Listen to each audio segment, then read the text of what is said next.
All right, we are at Greater Beckley Christian School with Drew Fitzwater, first team All-State, Class A this year. Kind of just tell me what this day's like. I mean, it's a pretty crazy deal going to Wheeling.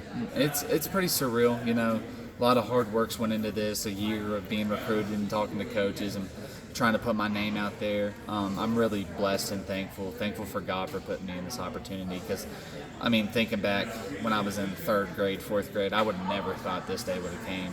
I wanted it to, but I never would have thought it would have been like this. Right. And I'm so happy that I'm very happy with the school I chose, with the coach I chose, and I'm just really excited to get up there in August and get to work. Your first 3 years of high school, you were at Woodrow and played well there, but you made the decision to move over here this year. Kind of just give me the general, thought process of moving over to Greater Beckley this year. Well, one of the big thoughts about it was actually not a part of the basketball court. It was actually just a personal, spiritual standpoint. I had two of my lifelong best friends were over here playing basketball. And, I talked to them a lot, asked them what it was like, and they told me that I would be happy over here. And, it was a really hard decision leaving Woodrow. I love the coaches, love the guys. Went over there and supported them on senior night. I still have tons of friends from Woodrow, going on senior week with a bunch of my friends that go to Woodrow. But ultimately, I felt like personally the decision was hard to leave.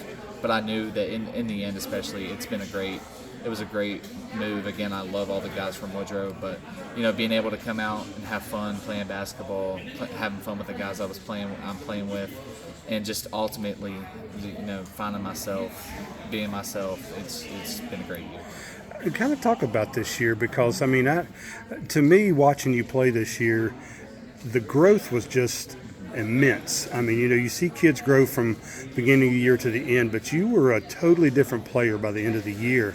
Even though you were a good player to start with, you were a dominant player at the end of the year. Kind of tell me about that growth process this year. Well, really comes down to my teammates and my coaches putting their trust and faith into me. At the start of the season, I was struggling a little bit, was struggling to find the bottom of the hole, but my teammates just came to me and they were like, dude, listen, we're going to be here for you. We're going to keep throwing you the ball.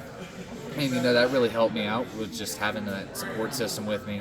And they kept throwing me the ball. And over the course of the season, I started throwing the ball to them, kicking it out, which, when you have as good as shooters as Javante Spencer, Keegan Davidson, Averett, Cash, Eli, and all of them, why would you not throw them the ball? So, right. My coaches and my teammates, coaches running the plays for me, putting their faith in me. My teammates throwing me the ball, putting their faith in me. I don't score all those points without my teammates or my coaches. Right. So that's where I put the credit at, is with them. When you got down to the state tournament this year, you really shined down there. You played well. You were named the all-tournament team. Kind of tell me about that experience, what it was like to play on that floor and be successful on that floor. Well, I had been there. My junior year, I went with Woodrow. Right. It was really good to have that experience of knowing what it's like, knowing how the court feels and all that. Because when you get there, it's a completely different game. It's not like playing at Greater Beckley or Tug Valley or Huntington St. Joe's. You're in the biggest stage in the state. So I feel like, having that experience of being down there really helped. And just honestly, it was another game. You can't go into it thinking it's going to be your last game. So I just went out there and did what I knew I could do. And I think I don't remember what I shot, but I know in that Tug Valley game, I didn't miss a shot in the paint. Right. And I couldn't even tell. I was just trying to win the game. Right. Ultimately, we came up short, but I think we put in probably the best fight we could have put in there. I'm really happy I got that experience of being down there with the guys for 3 days, being able to have that experience, and that it'll just be a part of my memory forever. Let's talk a little bit about Wheeling. I'm sure at the beginning of your senior year, probably Wheeling wasn't exactly on your radar, No.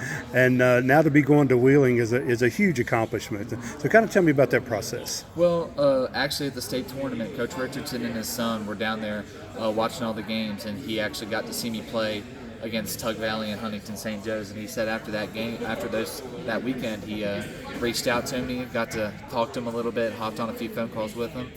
Went up for a visit, and when I went up on my visit, I could just tell that. It felt like Greater Beckley. It felt like home almost. I just knew almost from that point that was probably where I was going to school. I mean, I loved Coach Richardson. He made it feel like home to me. The campus was beautiful. Everything was easy. I mean, I just loved it from the start. Ever since I got to talk to Coach Richardson, he's always been great talking to me, always been super transparent, making sure I had everything that I need to know I know. Right. So I feel like he helped make that decision really easy for me. The years that I've known you, you've always been tall. You've always been a big guy. Has it always been that way when you started playing basketball, or were you a perimeter player? I was always the tallest. I remember my parents told me a story where they took me somewhere and people thought like I was just. They were like, how old is your kid? They thought I was like 6 and I was like 4 or something like that. Like I've always been the tallest person in my class. Yeah. But I mean, this year I hit a big old growth spurt before the season started. I boosted up from like 6'5" to 6'7". Right. So I mean, I've always definitely been the biggest, and I knew how to use that to my advantage this year. I mean, against Tug Valley, they're a good, scrappy team, but I was able to use my height against them, get a lot of offensive rebounds, get a lot of easy putbacks. So, I mean, being the big guy has always been especially when I've learned how to use it, it's helped me a lot. What are you going to kind of study at Wheeling? I mean, that's kind of the important thing. I plan on majoring in biology and taking a pre-med track, and probably after my 4 years of basketball at Wheeling, plan to probably transfer to WVU to finish out med school. Okay. So that's the plan.